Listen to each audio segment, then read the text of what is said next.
বাংলার মাটিতে লুকিয়ে আছে এমন অনেক সম্ভাবনার গল্প। তার একটি হলো পানবরজ।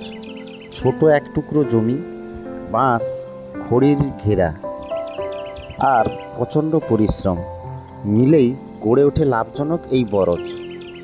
আজ আমরা দেখব পানবরজ কেমন, কিভাবে হয় চাষ, আর শুনব 30 গজ বরজের এক সফল চাষির কথা। আজ খুব সংবেদনশীল, সরাসরি রোদ পছন্দ করে না, তাই বরজ তৈরি করা হয় বাঁশ, খড়ি ও জাল দিয়ে, যেন আলো বাতাস নিয়ন্ত্রিত থাকে। এই চাষের প্রক্রিয়া: 1. প্রথমে উঁচু জমিতে বরজ তৈরি করতে হয়। 2. তারপর উন্নত জাতের পান চারা রোপণ, যেমন মিঠা পান, কলকাতা পান, হলদে পাতার পান। 3.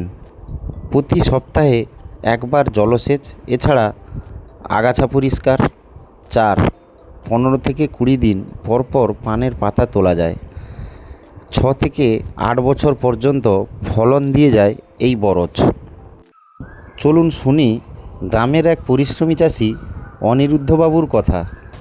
মাত্র 30 গজ জমিতে তৈরি করেছেন নিজের বরজ। শুরুর সময় খরচ ছিল 12,000 টাকা। 3 মাস পরেই পাতা বিক্রি শুরু করেন।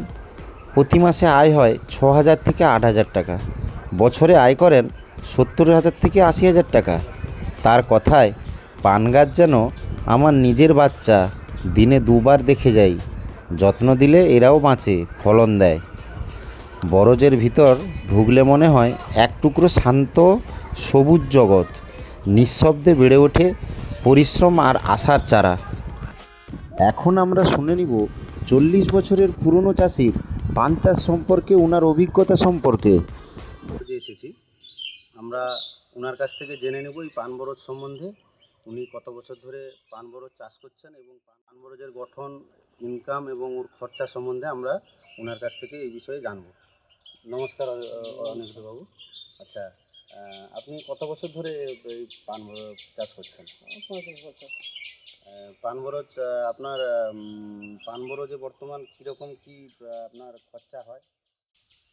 খরচা তো অনেক আছে, মোটামুটি তবুও 40,000 টাকা এরকম খরচ হয় বছরে। আর ইনকাম কেমন পান? ইনকাম ও কত 70-75,000 টাকা পাই। আর এটা কি জাতের পান? এটা মোটামুটি আমাদের রামনগরের পাতা বলে, হলুদ চারা। এই এই বরজের যে আপনি যে এত বছর ধরে যে বরজ যে করছেন, এই বরজের সম্বন্ধে বর্তমান আপনার কি কোনো অভিজ্ঞতা বা কোনো কিছু আপনি আমার দর্শকদের বলতে চান? অভিজ্ঞতা বলতে তো সময়ে একে ওষুধ মেরে ট্রিটমেন্ট করতে হয়, যে সময় ওষুধ লাগে ব্যবহার করতে হয়, মাটি দিতে হয়। ধন্যবাদ। ভাবেন ছোট জমিতে কিছু হয় না, তাদের জন্য উত্তর হলো পান বরজ। পরিশ্রম থাকলে এবং নিয়ম মানলে লাভ আপনাকেই খুঁজে নেবে।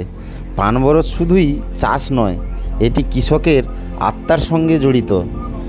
এই ছিল আজকের গ্রাম বাংলার গল্প। আমি কৃষিবন্ধু প্রিয়ব্রত, আবার আসবো নতুন চাষ নিয়ে।